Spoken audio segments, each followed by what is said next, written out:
여러분이 힘을 들여서 성전을 준비한 것은 사실은 최고의 선교입니다. ကျွန်တော်တို့ခွန်အားစိုက်ပြီးမှဗိမာန်တော်အတွက်ပြင်ဆင်တယ်ဆိုတဲ့အရာကတကယ်တော့ကမ္ဘာအကောင်းဆုံးသောသာသနာပြုခြင်းဖြစ်ပါတယ် 왜냐하면 우상 신전을 크게 만들어 놓으면요, 가만히 있는데도 우상 그 영향이 가버려요. ဘာဖြစ်လို့လဲဆိုတော့ဒီရုပ်တုနဲ့ဆိုင်တဲ့ဗိမာန်တော်ကိုတိဆောက်မယ်ပြင်ဆင်မယ်ဆိုရင်ဒီတိုင်းတိတ်တိတ်စိတ်နေတော့မှဒီအကျိုး 이스라엘 ဆိုးကျိုးတက်ရောက်မှုက 걸어갈 때 ခံရတာဖြစ်တယ် 메시지입니다. ဘာဖြစ်လို့လဲဆိုတော့ဣသရေလလူမျိုးတွေကတောလန်းကိုသွားတဲ့အခါမှာပေးတဲ့ဒီ message ဖြစ်ပါတယ် 오늘 우리 그 선교 담당하고 있는 장로님들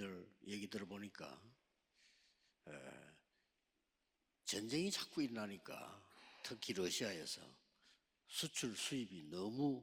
어렵다. ပြောရှင်နာကဒီနေ့ဒီသာသနာပွဲနဲ့တာဝန်ယူထားတဲ့တင်းထောက်လူကြီးတွေနဲ့စကားပြောတဲ့အခါမှာအထူးသဖြင့်ရုရှားမှာစစ်ပွဲကြောင့်ဒီ 거기다가 빈단 제래가 미국이 탁해래로 뼈래. 관세를 올리니까 너무 지금 어려운 상태다. အမေရိကန်သမ္မတဒေါ်နယ်ထရန့်ကလည်းဒီစီးပွားရေးနဲ့အကုန်တွေရေးအခွန်နဲ့ပတ်သက်ပြီးမှ 장로님들이 တိုး 현장 ပြီးမှကောက်တဲ့အတွက်ကြောင့်ရန်ခတ်ခဲ့ပါတယ်လို့ပြောတယ်ဒါ 따다나 그리고 အတင်းကောင်းဆောင်တဲ့ 자동차라든지 အတင်းတို့လူကြီးတွေပြောတဲ့သာသနာကွင်းနဲ့ပတ်သက်တဲ့ခက်ခဲဖြစ်ပါတယ်ဒါကြောင့်တခြားအရာရောင်းဝယ်ရေးမှာလည်းအရန်ခက်ခဲတယ်လို့ပြောပါတယ် 너무 어려움이 왔다. 뭐 이런 ပြောရှင်နာကအဆောက်အဦနဲ့ပတ်သက်ပြီးမှပြုတ်ပြင်မယ်တိဆောက်မယ်ဆိုရင်လည်းအရန်ခက်ခဲတဲ့အရာ 우리는 정야를 이때를 뼈바래. 기회로 ဘယ်လိုဖြစ်ဖြစ်ကျွန်တော်တို့ကဒီအရာကိုအခွင့်အရေး 광야 갈 때 제일 အနေဖြင့် 어려울 때 ဂင်ဆွဲပြီးမှ 하나님께서는 성막 운동을 펴라 그랬어요. တော်လန်ခရီးကိုတွားတဲ့အခါမှာအရန်ခက်ခဲတဲ့အခါမှာဘုရားသခင်ကဒီတဲတော်လုံးစုံမှုကိုလှုပ်ဆောင်ပါလို့ပြောတယ်အရန်ခက်ခဲတဲ့အခြေအနေမှာဖြစ်တယ် 포로로 있을 때 တနည်းအားဖြင့်ပြောမယ်ဆိုရင်တုံပန်းအနေဖြင့်ရောက်သွားတဲ့အခါမှာဗိမ္မာန်တော်ကိုပြန်လဲပြုတ်ပြင်မှာတိဆောက်ပါလို့ပြောတယ် 여러분이 여러 가지 일로 산업으로 또 뭐 건강으로 이제 어려울 때가 있습니다. သင်တို့တွေအမျိုးမျိုးစီးပွားရေးတော်၎င်းကျန်းမာရေးတော်၎င်း 그러나 အမျိုးမျိုးအခက်အခဲတွေရှိပါတယ် 가장 큰 은혜 시간입니다. ဒါပေမဲ့လည်းအဲ့ဒီအခက်ခဲအဆုံးအခြေအနေတွေကဘုရားသခင်ရဲ့အကောင်းဆုံးသောဂျေဇုကိုခံစားရတဲ့အချိန်နာရီဖြစ်ပါတယ်ပြီးခဲ့တဲ့တစ်ပတ်မှာလည်းကျွန်တော်တို့စစ်ဆေးပြီးသားဖြစ်တယ် 너무 어려운 시기를 겪은 것처럼 보이는데 이게 이런 일이 일어났어요. အရန်ခက်ခဲတဲ့အရာလို့မြင်ရပေမဲ့လည်းဒီအရာကတော့အကောင်းဆုံးသောကောင်းကြီးမင်္ဂလာခံရတဲ့ 로마에ချိန်နာရီဖြစ်ပါတယ် 속국돼 있을 때 하나님은 ရောမရဲ့လက်အောက်မှာရောက်သွားတဲ့အခါမှာ 복음화를 준비시키셨어요. ဘုရားသခင်ကဘာလုပ်ခဲ့လဲဆိုတော့ရောမဧဝံဂေလိတရားအနေဖြင့်လှုပ်ဆောင်ခဲ့တယ်ဟုတ်တယ်မလား 이스라엘에 복음 가진 사람들이 전 세계로 흩어져서 유랑민이 애들이- 됐을 때 하나님은 세계 복음을 하신 겁니다. ဣသရေလလူမျိုးတွေဧဝံဂေလိတရားကန်ဆွဲတဲ့ဣသရေလလူမျိုးတွေကတကဘာလုံးမှာပြန့်နှံ့တဲ့အခါမှာကပ္ပဧဝံဂေလိတရားလှုပ်ဆောင်နိုင်ခဲ့တယ်လုံးဝအမှားအယွင်းမရှိတဲ့တတ်သိဖြစ်ပါတယ် 어려운 게 많은데 그 뒤에 거는 사람이 할 수 없는 일들이 일어났어요. ဒီအမှန်တကယ်တော့ဒီအရာတွေကခက်ခဲတဲ့အရာဖြစ်ပေမဲ့လည်းအဲ့ဒီနောက်ပိုင်းမှာလူတွေလှုပ်ဆောင်နိုင်တဲ့အရာတွေရှိပါတယ်တေရှာတဲ့တတ်သိတရားရာခိုင်နှုန်းဖြစ်ပါတယ် 당할 어려움은 하나님의 중요한 계획을 분명히 이루실 겁니다. သင်တို့တွေ့ကြုံနေရတဲ့ဒီအခက်အခဲတွေအားလုံးကတကယ်ဘုရားသခင် 사람이기 အရေး 때문에 ကြီးတဲ့အကြံစီ 잘 ရှိတယ် 안되지고 고통스러운 거예요. သင်တို့တွေကလူဆိုတဲ့အတွက်ကြောင့်မယုံတဲ့အတွက်ကြောင့် 또 우리가 မယုံတဲ့အတွက်ကြောင့် 육신을 가진 ဒီ 사람이라 ထဲမှာများစွာအခက်အခဲတွေ 힘들면 ဒုက္ခဆင်းရဲရောက်ရတာဖြစ်တယ်ဒီကျွန်တော်တို့ကလူဖြစ်လို့မျိုးလို့လူစာတိတဘောတိုင်းတက်ရှင်တဲ့ခါမှာအခက်အခဲတွေကြုံရတယ် 중요한 걸 하시다니까. ဒါပေမဲ့အဲ့ဒီလိုမျိုးခေတ်ကာလအခက်အချိန်တိုင်းမှာဘုရားသခင်ကအရေးကြီးတဲ့အရာကိုဖွင့်ပြတယ် 이기느냐? ဒါဆိုရင်ကျွန်တော်တို့ဒီအခက်အခဲတွေကိုဘယ်လိုအောင်မြင်ကျော်လွှားနိုင်မလဲတေချာမှတ်ထားဖို့လိုအပ်တယ် 성경 기억해야 될 게 있습니다. တေချာမှတ်ထားဖို့လိုအပ်တယ်ဒီဗိမ္မာန်တော်လုံဆော်မှုတဲတော်လုံဆော်မှု 어떻게 해야 되느냐는 겁니다. ဖြစ်မှာမှတ်ထားရမယ့်အရာဘယ်လိုလုပ်မ 이 လဲ 성전 안에는요. ဒီဗိမ္မာန်တော်ထဲမှာဒီဗိမ္မာန်တော်ထဲမှာတန့်ရှင်းရာဌာနအတန့်ရှင်းဆုံးဌာနဆိုတာရှိတယ်ဒီအတန့်ရှင်းဆုံးဌာနမှာပရိယင်တက်တာရှိတယ် 그룹들이 있고 보좌의 능력이 있습니다. တနည်းအားဖြင့်ပြောမယ်ဆိုရင်ပလင်တော်ရဲ့တကူတော်ရှိတယ် 이런 힘을 얻는 것이 이 성전 운동입니다. ဒီလိုမျိုးခွန်အားကိုရယူနိုင်တဲ့တကူရယူနိုင်တဲ့နေရာကတော့ဗိမ္မာန်တော်လှုပ်ဆောင်မှုဖြစ်ပါတယ်အခုကတော့ 성소가 တခုတည်း 있어요. ဖြစ်ပေမဲ့အဲ့ဒီအချိန်မှာကျတော့တန့်ရှင်းရာဌာနဆိုတာလည်းရှိသေးတယ် 그래서 우리가 이 힘을 정말 얻을 수 있는 나죠. 내용들이 있어요. ကျွန်တော်တို့ကဒီခွန်အားကိုတေချာရယူပြီးမှ 이따 본문에서 한번 보겠습니다. ရမယ့်ရရှိတယ်ကျွန်တော်အဓိကနိကအဓိကအပိုင်းကနေကြည့်မယ်ဆို 이 ရင် 성전에서 ပြီးတော့မှဒီဗိမ္မာန်တော်ထဲမှာ 안식일을 완전히 거룩하게 지키는데 우리는 그것 갖고 안 돼요. 우리는 여기서 금토일 치유 시대, 서밋 시대를 다 만들 수 있습니다. ဒီဗိမ္မာန်တော်ထဲမှာအထူးသဖြင့်ကျွန်တော်တို့ဒီတန့်ရှင်းရာဌာနမှာတောက်ကြစနေတနည်းဝင်ခေတ်ကာလလှုပ်ဆောင် 이게 ပြီးမှ 교회요, 성전입니다. ဗိမ္မာန်တော်လှုပ်ဆောင်မှုဒါကတော့ ဗိမ္မာန် 여기에는 တော်ဖြစ်တယ်တဲတော်ဖြစ်တယ် 분명히 놓치면 안 되는 세 가지 뜰의 힘이 있습니다. ဒီနေရာမှာလုံးဝကိုလက်လွတ်လို့မရတဲ့နေရာ၃ခုလည်းရှိ 여기 ပါတယ် 있는 세 가지 뜰이 이방인의 뜰, 아이들의 뜰도 중요하지만은 불이 끄지 않는 기도의 뜰인 치유의 뜰입니다. ဒီနေရာမှာအရေးကြီးတဲ့နေရာ၃ခုမှာတပားမျိုးသားတဲ့နေရာဆုတောင်းတဲ့နေရာကလေးတွေအတွက်နေရာဒါပေမဲ့လည်းအရေးကြီးဆုံးကဆုတောင်းတဲ့နေရာဖြစ်ပါတယ်မိမငိမ့်တဲ့ဆုတောင်းခြင်း 하나님만이 하실 수가 있기 때문입니다. မတူးမမကူညီနိုင်ပေမဲ့လည်းဘုရားသခင်သားလျင်လှုပ်ဆောင်နိုင်တယ် 아닙니다. ဒီလောက်နဲ့ပြီးသွားတာမဟုတ်သေးဘူး 전 세계 살릴 တကဘာလုံးမှာကေတင်ခြင်းရဖို့အသက်ရှင် 무상 ဖို့ 시대가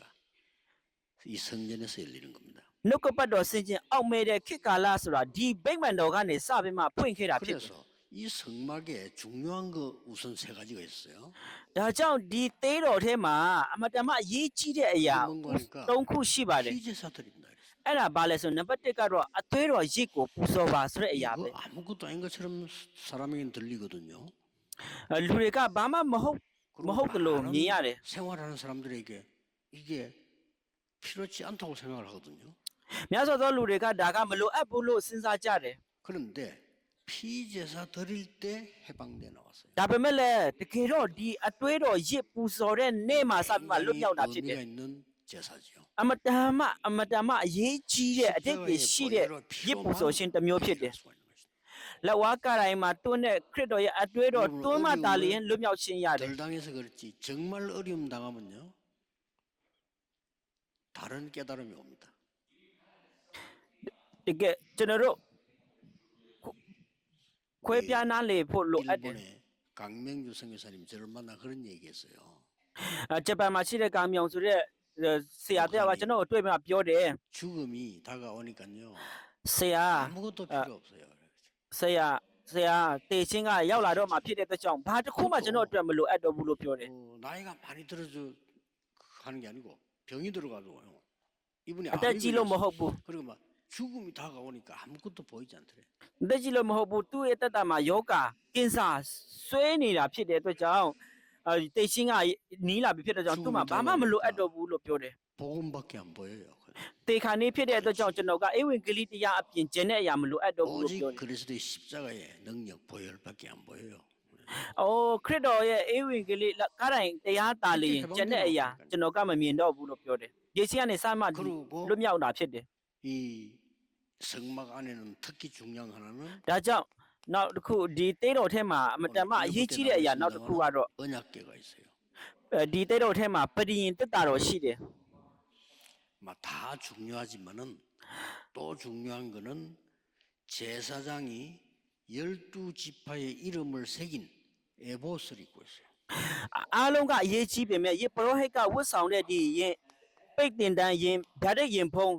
ဒီလူမျိုး12မျိုး 제사장이 입은 옷 ကိုရေးထားတဲ့ 이름입니다. 에봇. ဓာတ်တဲ့ရင်ဖုံးကအရေးကြီးတယ်။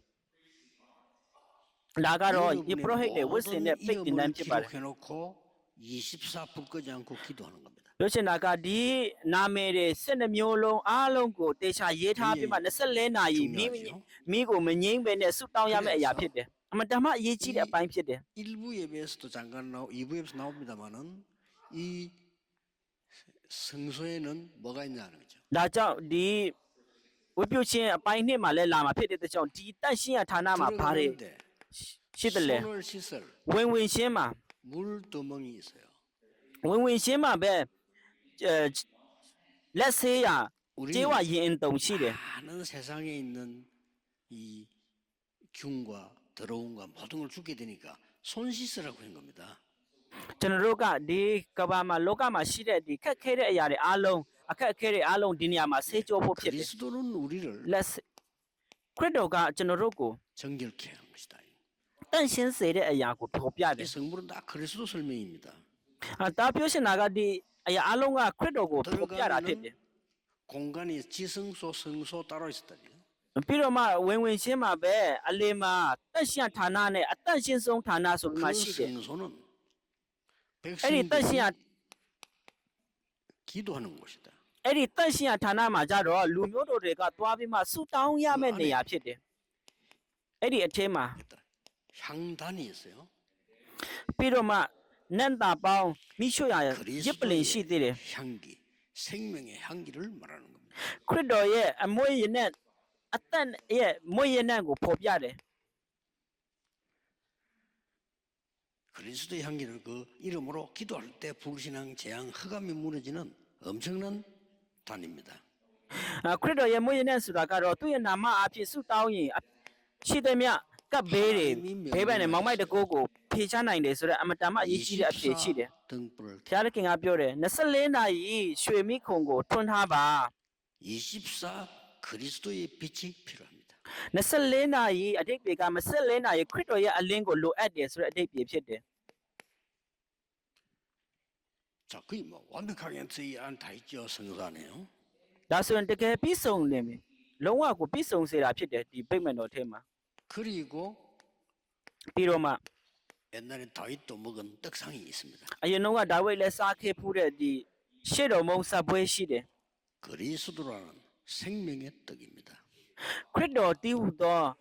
အသက်ရဲ့မုံကိုပေါ်ပြတာဖြစ်တယ် 얼마나 더 중요합니까? ဘလောက်တောင်အရေးကြီးသလဲ 우리에게 없어서는 안 되는 거죠. ကျွန်တော်တို့မှာမရှိမဖြစ်လိုအပ်တဲ့အရာဖြစ်တယ် 지금은 열려 뭐. 있지만 그 안에 지성소도 따로 있다. အခုတော့မတိတာပေမဲ့အဲ့ဒီအထဲမှာပြန်ဝင်သွားမယ်ဆိုရင်တော့အတန့်ရှင်းဆုံးဌာနဆိုတာလည်းရှိသေးတယ် 하나님이 임재하시는 곳.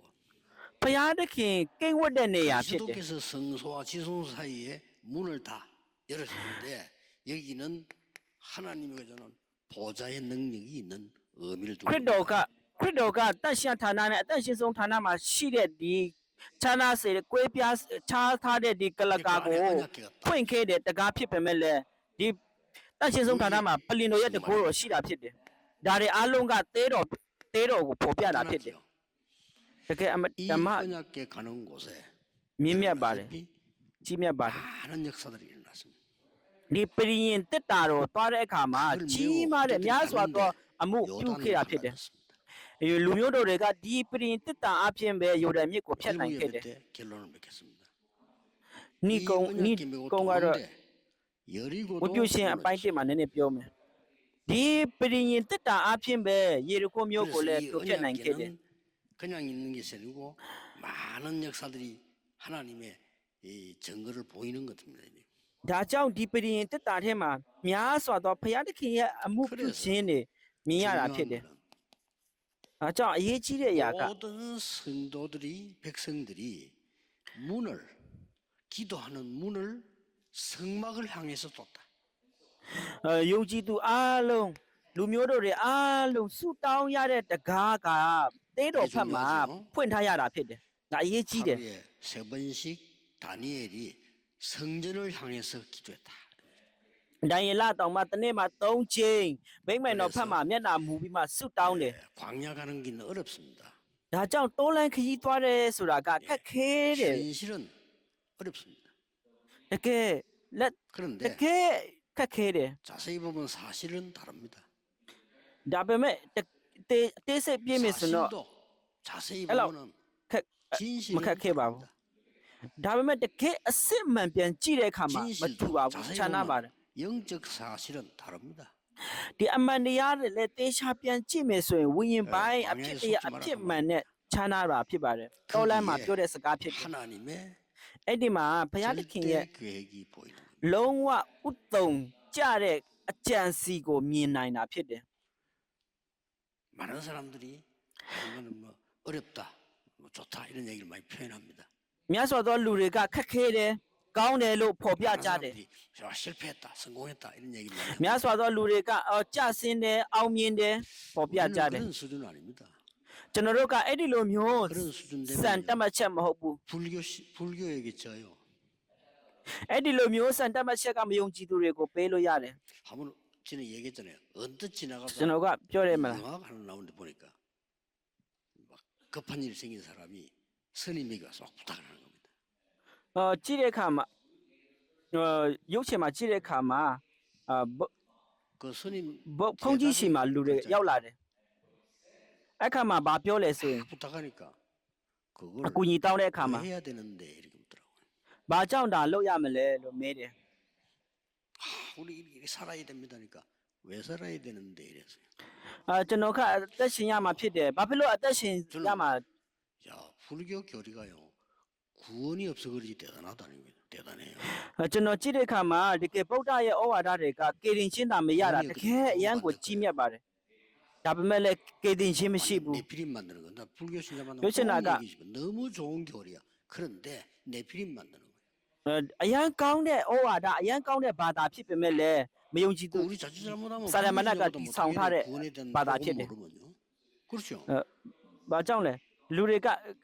အေဝင်ကလေးမကြောက်ဘူးအသက်မရဘူးဖြစ် 불교 တယ် 신자 수준 높다니까요. 뭐 꼭 살아야 될 이유도 없고 안 살아야 될 이유도 없어. ပြောချင်တာကဗုဒ္ဓကအရန်မြင့်မြတ်တဲ့ဩဝါဒတွေရှိတယ်အသက်ရှင်ရမယ့်အကြောင်းရင်းလည်းမရှိဘူး 우리는 그거 ပြီးတော့ 아닙니다. အသက်မရှင်တော့တဲ့အကြောင်းရင်းလည်းမရှိဘူးကျွန်တော်တို့ကအဲ့ဒီလိုမျိုးမဟုတ်ဘူးဘုရားသခင်ရဲ့လုံးဝအကြံစီကိုယုံကြည်တာဖြစ်တယ် 이걸 발견하고 ဒီနေ့လေဒီနေ့ 종일 기도하는 중에 တနေ့လုံး 하나님의 ဆုတောင်းတဲ့ 역사하는 အခါမှာ 일을 예수 그리스도 이름으로 ဘုရားသခင်ရဲ့ 기도합니다. အမှုထင်ရှားတဲ့နေ့ဖြစ်ပေါ်ပြတဲ့နေ့ဖြစ်ပါစေလို့ယေရှုခရစ်တော်နာမဖြင့်ကောင်းချီးပေးပါတယ်ဘုရားသခင်ကိုကျေးဇူးတော်ချီးမွမ်းပါတယ် 하나님의 계획을 발견하는 ဘုရားသခင်ရဲ့ 중요한 날이 되게 해 주옵소서. ဘုရားသခင်ရဲ့အကြံစီကိုမြင်တွေ့တဲ့အရေးကြီးတဲ့နေ့ 하나님의 ထူး 능력을 ခြားတဲ့နေ့ဖြစ်စေ 듣는 တော်မူပါ 은혜의 날이 되게 해 ဘုရားသခင်ရဲ့ 주옵소서. တကောတော်ကိုခံစားရတဲ့ကျေးဇူးတော်ကိုလုံလောက်စေတဲ့နေ့ဖြစ်စေတော်မူပါ 기도하옵나이다. သခင်ယေရှုခရစ်တော်၏နာမ၌ဆုတောင်းပါ၏အာမင်